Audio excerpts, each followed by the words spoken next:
বিগত 16 বছর কিভাবে দুর্নীতি করে বছরে $16 বিলিয়ন পাচার করে দেওয়া হয়েছে। অর্থাৎ দুর্নীতির লাগাম যদি আমরা টেনে ধরতে পারি তাহলে জনগণের কাছে আমাদের পরিকল্পনার সুফল পৌঁছে দিতে পারবো। এবং এটাও বিএনপির নিয়ন্ত্রণ করার ক্ষমতা রাখে। বিএনপি ধানের শীষে হচ্ছে একমাত্র দল যেই দল দেশ পরিচালনার দায়িত্ব পেলে ধীরে ধীরে দেশের মানুষের সমস্যার সমাধান হতে থাকে। যেই দল দেশের দায়িত্ব পেলে ধীরে ধীরে দেশ সামনের দিকে এগিয়ে যেতে থাকে। বিএনপি জানে যে দেশের অর্ধেক জনগোষ্ঠী হচ্ছে নারী, তাদেরকে পেছনে রেখে কখনোই উন্নয়ন কর্মকাণ্ড করা যায় না। শুধু তাই নয় প্রিয় ভাই বোনেরা, আমরা যতই কর্মসূচি গ্রহণ করি আমরা সেইগুলা সুফল তখনই জনগণের কাছে পৌঁছে দিতে পারবো যখন দেশের আইন শৃঙ্খলা পরিস্থিতি ঠিক থাকবে, জনগণের মন মতন থাকবে। এবং একই সাথে যখন এই যে দুর্নীতির লাগামকে আমরা টেনে ধরতে পারবো, আমরা দেখেছি বিগত 16 বছর কিভাবে দুর্নীতি করে বছরে $16 বিলিয়ন পাচার করে দেওয়া হয়েছে। অর্থাৎ দুর্নীতির লাগাম যদি আমরা টেনে ধরতে পারি তাহলে জনগণের কাছে আমাদের পরিকল্পনার সুফল পৌঁছে দিতে পারবো। এবং এটাও বিএনপির নিয়ন্ত্রণ করার ক্ষমতা রাখে।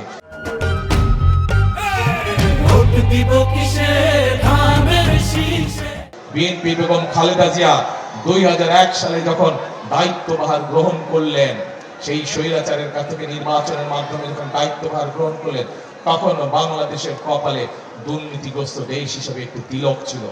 2006 সালে যখন দেশনেত্রী খালেদা জিয়া ক্ষমতা হস্তান্তর করলেন, এই 5 বছর কঠোর পরিশ্রম করে, কঠোর পরিশ্রমের মাধ্যমে, কঠোরভাবে নিয়ন্ত্রণের মাধ্যমে খালেদা জিয়া বাংলাদেশকে দুর্নীতির কালিমা থেকে মুক্ত করেছিলেন।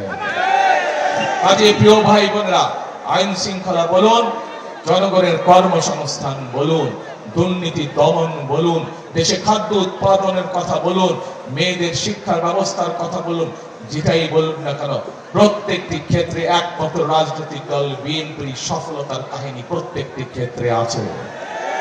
কাজে প্রিয় ভাই বোনেরা, আগামী দিন যদি আমাদের বাংলাদেশকে সামনের দিকে গড়ে তুলতে হয়, আগামী দিন যদি এই 20 কোটি মানুষের দেশ বাংলাদেশের শিক্ষা ব্যবস্থাকে গড়ে তুলতে হয়, বেকারদের কর্মসংস্থানের ব্যবস্থা করতে হয়, নারীদেরকে স্বাবলম্বী করে গড়ে তুলতে হয়, প্রত্যেক ঘরে ঘরে চিকিৎসা ব্যবস্থার মৌলিক সুবিধা পৌঁছে দিতে হয়, তাহলে বিএনপি ধানের শীষে হচ্ছে একমাত্র দল যেই দল দেশ পরিচালনার দায়িত্ব পেলে ধীরে ধীরে দেশের মানুষের সমস্যার সমাধান হতে থাকে।